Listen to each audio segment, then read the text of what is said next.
Hello, everyone. Hi, Red Berets. For Medicare for All, I have an agenda today. Um, let's talk first for just a quick second about um, how we're going to use the next few minutes of our time. It'll probably be about 30 or 45 minutes. Hello. I see someone has joined us live. So, what I would be doing right now, well, I would actually be doing several different things on the activism front with this time. But we have to make a choice. So I will say a shout out to all the women and people who are out marching for women's reproductive rights, codify Roe v. Wade. Um, the Women's March, people are out in the streets today. I just got home from work, and it's one of those things where Sarah Hansen and I were a couple of the first Red Berets with our early crafted work who brought National Improved Medicare for All and Whole Washington to the Women's March.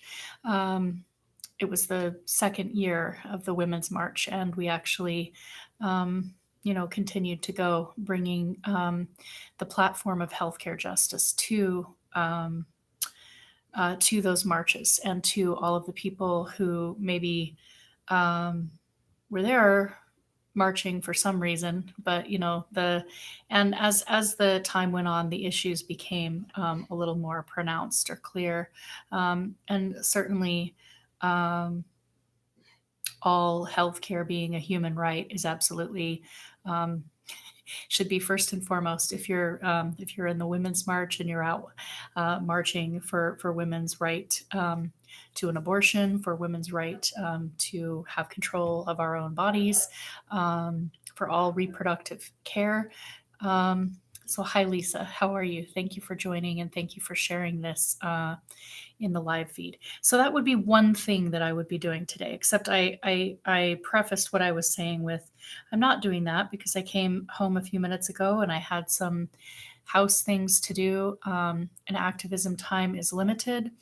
Another thing that I would be doing, I am working right now on um, a very belated uh, black beret, which I want to kind of show, you can kind of see all of the neat spokes. It comes out. They all come to a point as you do to a single point as we do the decreases. And this is for Joe Nice, who requested this some time ago. Who has been very, very ill and recovering from COVID. So, and also I think he has a GoFundMe up to help cover some of his medical expenses. So I know he's on all different platforms. If you want to go give him a visit and help out in any way you can. But yeah, so I would be knitting and finishing Joe Nice's requested black beret.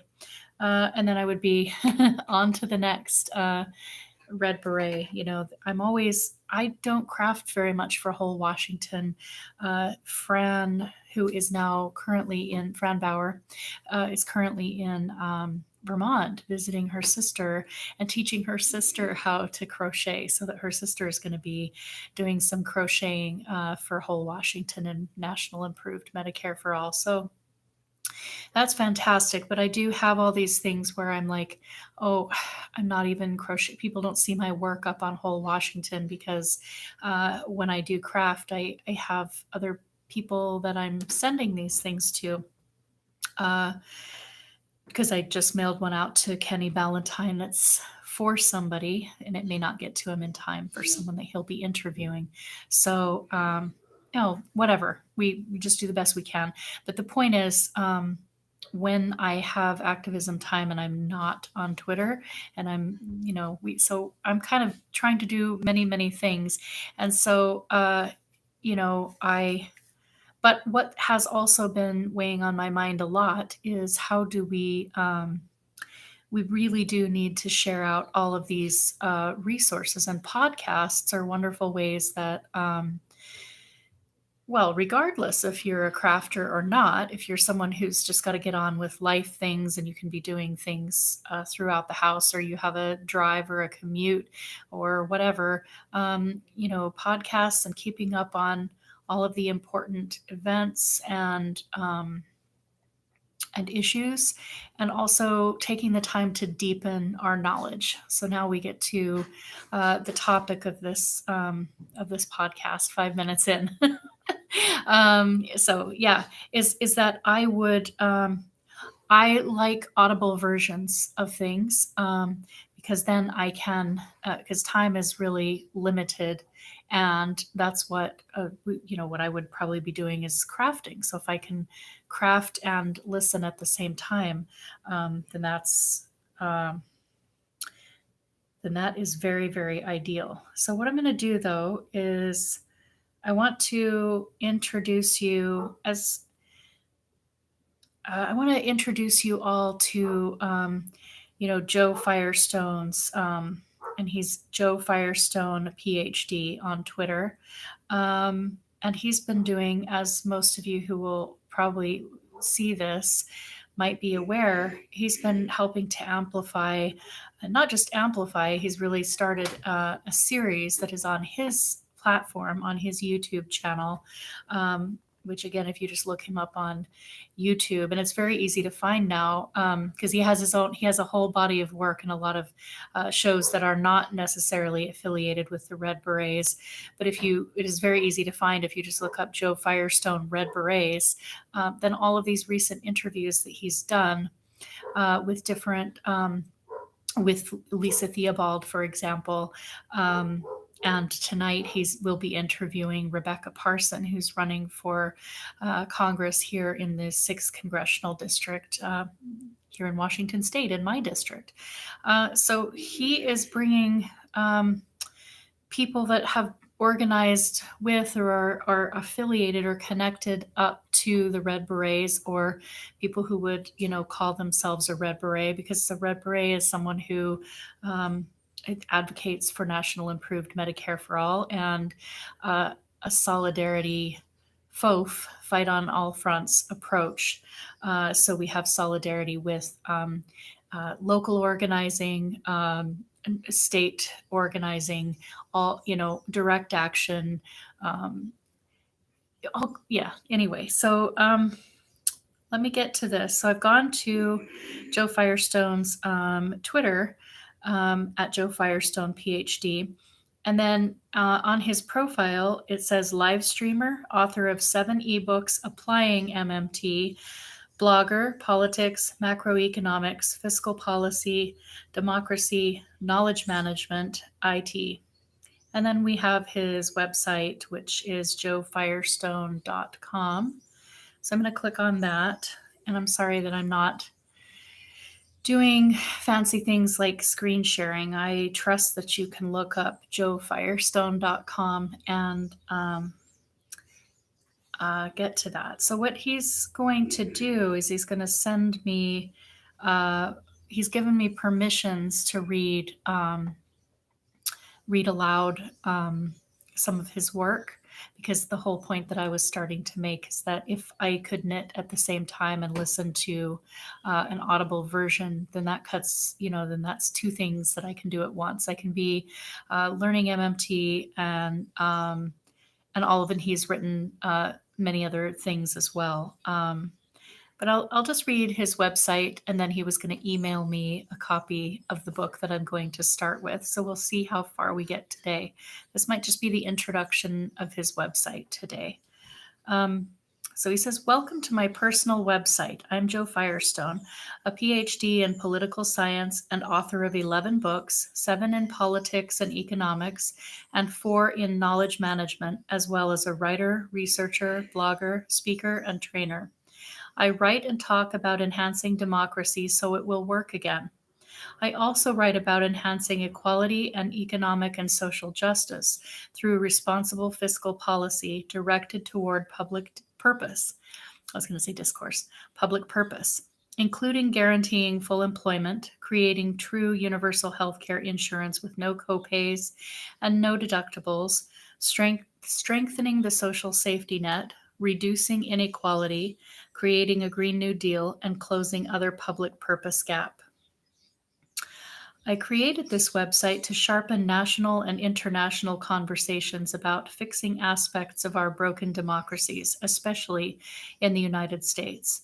The failed political, economic, and financial institutions of the US and other democracies, and the destructive policies emerging from the way these institutions interact with one another, can no longer be allowed to endanger the well being of the people and their public purposes. In 6 recent books, I analyzed the problems and crises of the United States and set forth solutions to them. Certain solutions are obvious and technically easy to implement. Others will require time and widespread voter mobilization before they can fix our failing institutions. Thank you. To facilitate both types of solutions, I think we need a bottom up, self organizing, consensus building process among the American and other peoples that will enable them to decide among themselves and for themselves about what they want to do to fix our democracies and failed institutions and how they want to proceed to do those things.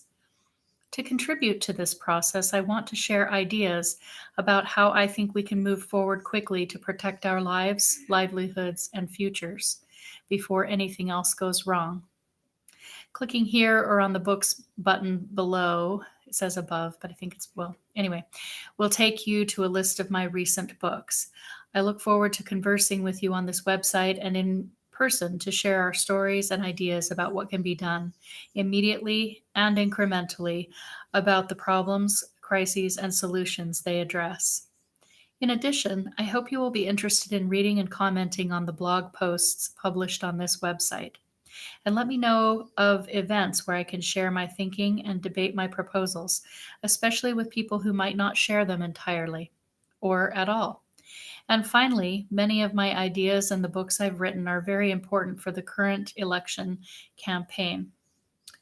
So that needs a bit of an update. I won't finish that there because that's just a bit old. Okay. So then, but I'm going to check actually my email. So he's got links to some of his recent posts.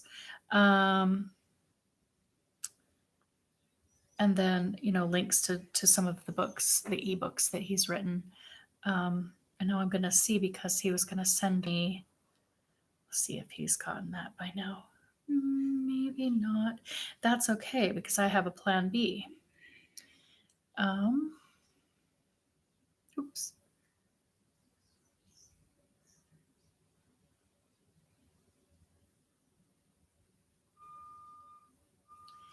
Okay, so the book that we are going to start with, and so I'll probably begin with chapter 1 in the next live stream. We'll see. But what I'm going to do is just kind of go to when you look to order it on Amazon, you have that thing where you can click look inside and read a bit more. So it's called Fixing the Debt Without Breaking America: Austerity, the $1 Trillion Coin, and Ending Debt Ceiling, Sequester, and Budgetary Crisis. Let me see click on that.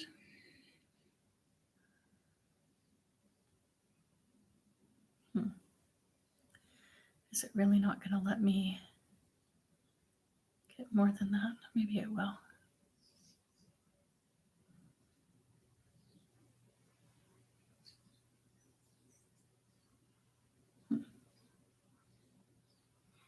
All right, we could start with the preface.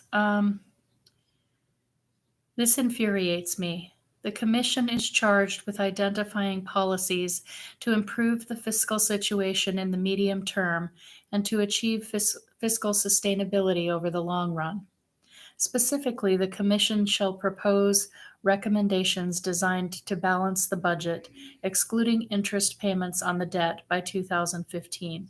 This result is projected to stabilize the debt to GDP ratio at an acceptable level once the economy recovers. The magnitude and timing of the policy measures necessary to achieve this goal are subject to considerable uncertainty and will depend on the evolution of the economy. In addition, the Commission shall propose recommendations that meaningfully improve the long run fiscal outlook, including changes to address the growth of entitlement spending and the gap between the projected revenues and expenditures of the federal government. And this.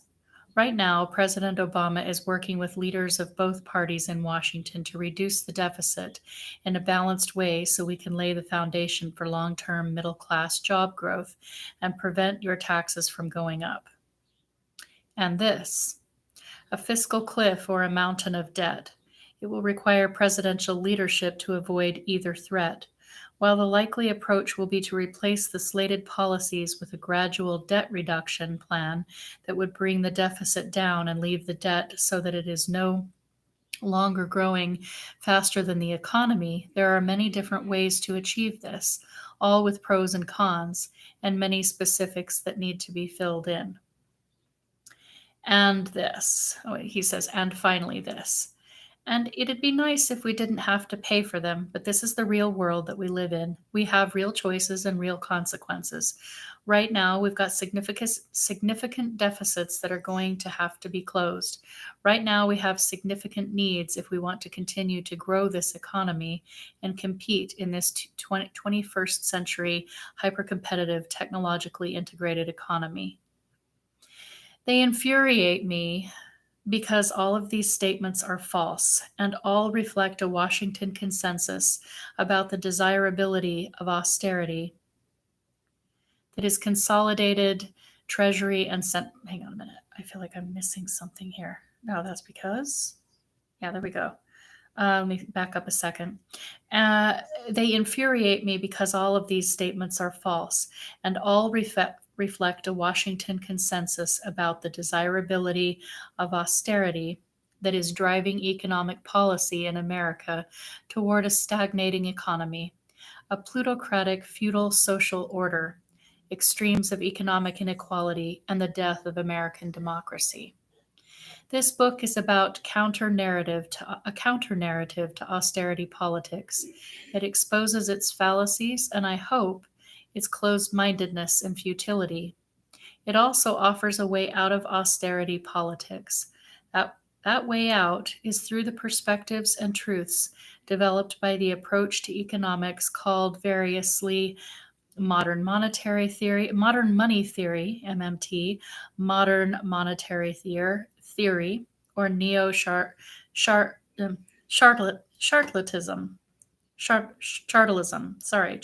neo-chartalism. And it is also through using the method of high-value platinum coin seigniorage, HVPC, growing out of ideas primarily developed by Beowulf on PCS, and then myself on a HVPCS. After thinking about PCS in the context of the MMT construct of the Consolidated Treasury and Central Bank. In this book, I relate neoliberalism, the Washington Consensus, and austerity politics pushed by the powers that be in the DC village to the perspectives and truths of MMT, including MMT ideas about fiscal sustainability and responsibility, and to PCS and its promising application to ending austerity, and by providing the Treasury Department with the capability to harness the Federal Reserve's power to create bank reserves out of thin air that Treasury can use to repay the national debt and to deficit spend congressional appropriations. This capability, if used, would end the possibility of repeated and further debt ceiling crisis and would also remove any reasonable justifications referring to the current national debt deficit situation for the sequester. or for the upcoming budgetary crisis, which the Republicans intend to create at the end of March 2013, and then repeat periodically throughout this year and probably next, and on, right? In other words, this book offers a solution to the damaging deadlock we see in Congress and between Congress and the executive that periodically hurts our economy and harms our recovery from the crash of 2008. The solution proposed here, $60 T HVPCS, would be entirely game changing for Washington politics. It would put the advocates of austerity politics literally out of business and force them to create a whole new rationale for opposing measures that the economy and the American people need. I cannot say whether the president will use the solution I propose or one like it. FDR would have used it already, but this president may never use it, preferring conflict with the Republicans over the faux issue of possible government insolvency if the national debt is allowed to grow too large, over creating a fiscal reality on the ground that removes a seemingly rational basis for conservative and elite opposition to progressive economic initiatives aimed at creating jobs and reducing inequality. However, the more it is understood and the more it is talked about, the more likely it is that he will avail himself of PCS or HVPCS if and when he can no longer tolerate the Republican effort to put the government and the economy on a short 2-month leash. So even if the likelihood that he will use the solution is not great, it was still worthwhile to write this book and let the chips fall where they may. Perhaps the idea will catch on. Perhaps popular sentiment for some way out of our intolerable mess, or the Republican right wing driving him to the end of his tether, will make him do it after all. So I offer this book, naively, in the audacity of hope that either this president or a future president will take up this method and change the face of public finance and deficit spending forever for the sake of our children, our grandchildren, for all our sakes, and for the sake of John Kenneth Galbraith's public purpose, which is all too rarely fulfilled in this age. Joseph M. Firestone, PhD, Alexandria, Virginia.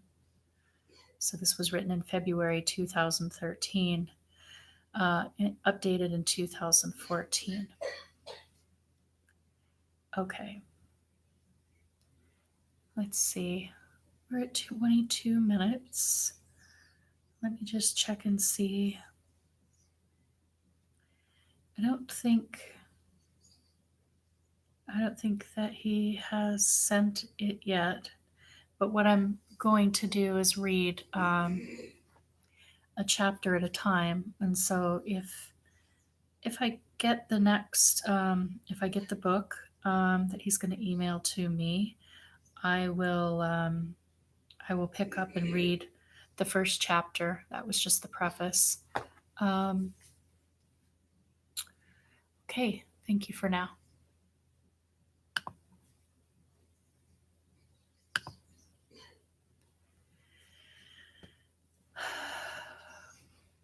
That did not end for some reason. Probably because I hit not yet.